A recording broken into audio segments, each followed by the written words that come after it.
हरिओम, ओम आनंद ma'am, Om Shanti ma'am, ओम ज्ञान ma'am, आप सभी दर्शकों का हमारे चैनल पर स्वागत है। आज हम लोग बीएड सेकंड सेमेस्टर के अंतर्गत शिक्षण प्रतिमान के मूल तत्व के विषय में अध्ययन करेंगे। शिक्षण प्रतिमान क्या है? शिक्षण प्रक्रिया के अंतर्गत कोई विशेष व्यवहार, कोई विशेष ज्ञान, कोई विशेष सिद्धांत या कोई विशेष क्रिया या कोई विशेष प्रशिक्षण को अति उत्तम वैज्ञानिक विधियों का सुव्यवस्थित क्रम ढंग से पालन करते हुए उत्तम व्यवहार को सिखाने का एक स्वरूप है, एक आधार है, एक व्यवस्था है, जिसे हम शिक्षण प्रतिमान कहते हैं। पिछले वीडियो में आप जाइए प्लेलिस्ट में, उसका डिटेल कई प्रकार का अर्थ बताया जा चुका है, वहाँ से पढ़ लीजिए।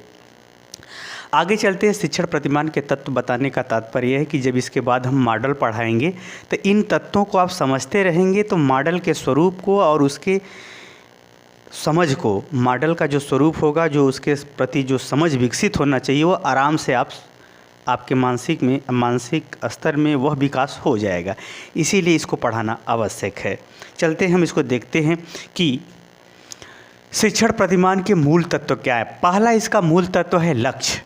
यानी लक्ष्य का यहाँ तात्पर्य यह है कि हम मॉडल किसके लिए बनाए हैं, मॉडल से हम क्या सिखाना चाहते हैं, पढ़ाने का जो स्वरूप है उससे क्या सिखाना चाहते हैं। यानी हम कोई व्यवहार सिखाना चाहते हैं, कोई प्रशिक्षण देना चाहते हैं, कोई कला सिखाना चाहते हैं, कोई व्यवहार सिखाना चाहते हैं, किसी सिद्धांत को हम सिखाना चाहते हैं, किसी प्रयोग को हम बताना चाहते हैं, तो वो जो लक्ष्य है उसके अनुरूप मॉडल होना चाहिए। जो हम लक्ष्य बना रहे हैं उसके अनुरूप सारी व्यवस्था होनी चाहिए, उसके अनुरूप सारे जो है गतिविधियों का संचालन होना चाहिए। यानी मॉडल का जो पहला मूल तत्व है उसका लक्ष्य है। यानी उसमें हम क्या सिखाएंगे, क्या बताएंगे, क्या व्यवहार है, वह सुनिश्चित होना चाहिए और स्पष्ट होना चाहिए, और वह सही दिशा में परिभाषित या सही व्यवहार के लिए वह उपयुक्त ढंग से चुनाव किया होना चाहिए। ये पहला तत्व है। यानी हम क्या बताना चाहते हैं, लक्ष्य के अनुरूप मॉडल का स्वरूप होना चाहिए, इसलिए लक्ष्य जो है पहला तत्व है। दूसरा तत्व है संरचना। यानी हम अपना लक्ष्य बनाए, मान लीजिए हम प्रशिक्षण का, तो संरचना के अंतर्गत क्या करना होगा, हम कौन सी विधि अपनाएंगे, किस क्रम में अपनाएंगे, किस रूप में अपनाएंगे, कितने समय तक अपनाएंगे। यानी संरचना का मतलब लक्ष्य के अनुरूप जो विधि है, प्रविधि है, क्रिया है, कलाप है और उसका जो विभिन्न गतिविधियों का प्रयोग है, इन सब चीज़ों की जो है संरचना की जाती है, उसको सिस्टमेटिक किया जाता है, क्रमबद्ध ढंग से व्यवस्थित किया जाता है कि हम किन किन विधियों के माध्यम से, उन विधियों का क्या क्रम होगा और उन विधियों के प्रयोग में किस स्तर पर क्या सीखना चाहिए या क्या सीखा हुआ होना चाहिए, उन सभी बातों की हम निर्माण करते हैं, रचना करते हैं। किसके लिए? शिक्षण मॉडल तैयार करने के लिए, शिक्षण प्रतिमान तैयार करने के लिए। यानी विधि, प्रविधि, क्रिया, क्रम इत्यादि का जो है हम सुनिश्चित संरचना के अंतर्गत करते हैं। बिना संरचना के मॉडल अच्छा बन ही नहीं सकता। तो लक्ष्य के अनुरूप एक योजनाबद्ध संरचनात्मक तैयारी की जाती है ताकि हमारा शिक्षण प्रतिमान या शिक्षण का मॉडल प्रभावशाली, स्पष्ट और कम समय में अधिक प्रभावशाली या अधिक अधिगम कराने वाला हो। यह हुआ दूसरा इसका तत्व। तीसरा तत्व है सामाजिक प्रणाली। वास्तव में शिक्षण अधिगम व्यवस्था को अगर देखें तो विद्यार्थी जो टीचर हैं वे एक प्रकार का समाज होता है। एक अधिगम कराने वाला, अधिगम करने वाला, दोनों को मिलकर के एक प्रकार का समाज बनता है।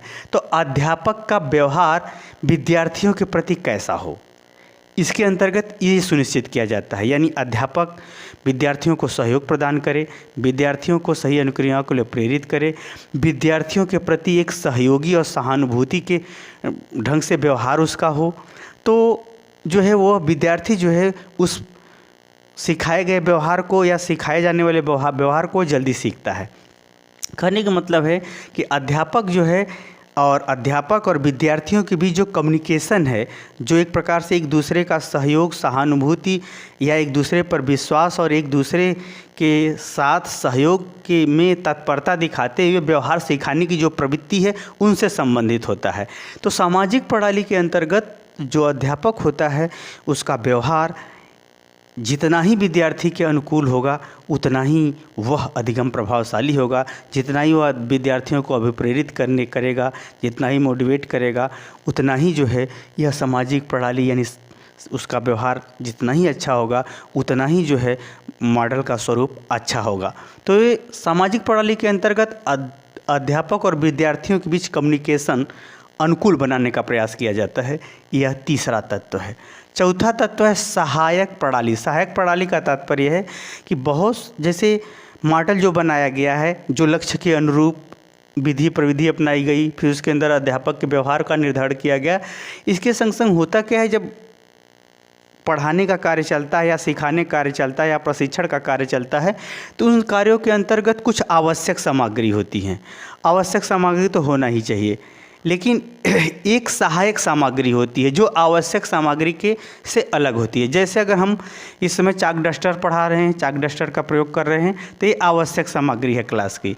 लेकिन अगर चाक डस्टर के अलावा हमको अलग से कोई नक्शा या मैप पेश करना पड़ा, उसका चित्र दिखाना पड़ा, तो वह आवश्यक सामग्री होती है।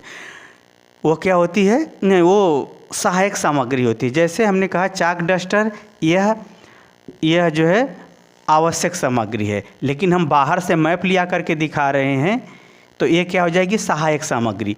तो होता क्या है कि जो प्रशिक्षण देने के लिए या ट्रेनिंग देने के लिए या फिर हम कोई कला सिखाने के लिए या कोई किसी विषय वस्तु को पढ़ाने के लिए जो आवश्यक सामग्री होती है वो तो होती है उपलब्ध, उसके संग संग हमको कुछ सहायक सामग्री की आवश्यकता पड़ती है जो टॉपिक विशेष या क्रिया विशेष या आवश्यकता विशेष पर उसका प्रयोग किया जाता है। तो होता क्या है, उस सहायक जो सामग्री होती है वह सहायक सामग्री के बिना वह कार्य पूरी तरह से पूरा नहीं हो पाता या वह पूरी तरह से व्यवहार नहीं सिखाया जा सकता है। तो जो आवश्यक सामग्री, जैसे कंप्यूटर की ज़रूरत पड़ेगी, सॉफ्टवेयर की ज़रूरत पड़ेगी, सॉफ्टवेयर रहेगा तभी वो सी चीज़ सिखाया जा सकता है। उसी तरह से ग्राफिक्स, कोई चित्र ग्राफ पर बना के दिखाना है, ग्राफ की ज़रूरत पड़ गया, कोई यंत्र की ज़रूरत है, कोई स्लाइड की ज़रूरत पड़ गया। तो यानी उस विषय को सिखाते समय या बताते समय आवश्यक सामग्री के अलावा सहायक सामग्रियों की भी आवश्यकता पड़ती है। यही कारण है कि जो प्रतिमान होता है, शिक्षण प्रतिमान होता है, इन सहायक सामग्रियों या सहायक सामग्रियों के माध्यम से ही उसे पूरी तरह से सिखाया जा सकता है। तो सहायक सामग्रियां भी एक प्रकार से देखा जाए तो शिक्षण प्रतिमान को पूर्ण रूप से सफल बनाने के लिए परम आवश्यक होता है। यह किसी व्यवहार के लिए हो सकता है, प्रशिक्षण के लिए हो सकता है, किसी विषय का ज्ञान के लिए हो सकता है, कोई कम्युनिकेशन के लिए हो सकता है, कोई भी हो सकता है। तो इस प्रकार से देखा जाए तो सहायक जो प्रणाली है, वह सहायक सामग्री के माध्यम से शिक्षण व्यवस्था के अंतर्गत प्रयोग की जाती है। यह भी एक महत्वपूर्ण शिक्षण प्रतिमान का अंग है या तत्व है। अगला है प्रतिक्रिया प्रनियम। इसको थोड़ा सा ध्यान रखिएगा। प्रतिक्रिया का मतलब जो कुछ इसमें सिखाया गया, जो सिखाया गया, जिस प्रकार सिखाया गया, जिस व्यवहार से सिखाया गया, जिसकी सहायता से सिखाया गया, इसके बाद क्या होता है, स्टूडेंट का देखा जाता है कि वो रिएक्शन क्या दे रहा है। जो कुछ सिखाया गया, प्रतिक्रिया प्रनियम, जो नियम, जो व्यवहार, जो प्रशिक्षण दिया गया, उसके अनुसार विद्यार्थी कैसा व्यवहार प्रदर्शित कर रहा है और वह जो व्यवहार प्रदर्शित कर रहा है क्या सिखाए गए नियम के अनुसार है।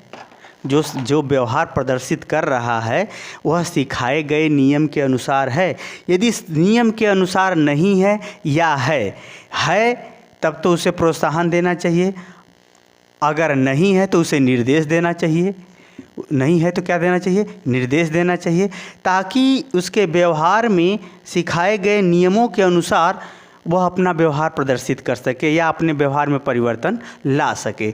यानी इन सब गतिविधियों से या इन सब तत्वों से गुजरता हुआ मॉडल जब प्रतिक्रिया तक पहुंचता है तो अधिगमकर्ता क्या रिस्पांस देता है इन सिखाए गए नियमों या गतिविधियों के अनुसार, इसका इसमें देख रेख अध्यापक के माध्यम से किया जाता है, जिसके लिए अध्यापक निर्देश देता है, उसे सहायता देता है, उसे सावधान करता है और उसको जो है कहीं कमियों को या किसी जगह अविश्वास या झिझक है तो उसकी गतिविधियों में सुधार करने संबंधी जानकारी को या व्यवहार को इसमें सिखाने का प्रयास करता है, ताकि अधिगमकर्ता का जो प्रतिक्रिया है, जो सीखा गया व्यवहार है, वह जब प्रदर्शित करे तो पूर्व के बताए गए मॉडल में नियमों के अनुरूप हो सके। इस प्रकार से अगर देखें तो शिक्षण प्रतिमान के 4 महत्वपूर्ण तत्व हैं, जिसमें लक्ष्य यानी लक्ष्य के अनुरूप सारी व्यवस्था की जाती है। दूसरा, उस लक्ष्य को प्राप्त करने के लिए किन किन गतिविधियों का पालन किया जाएगा।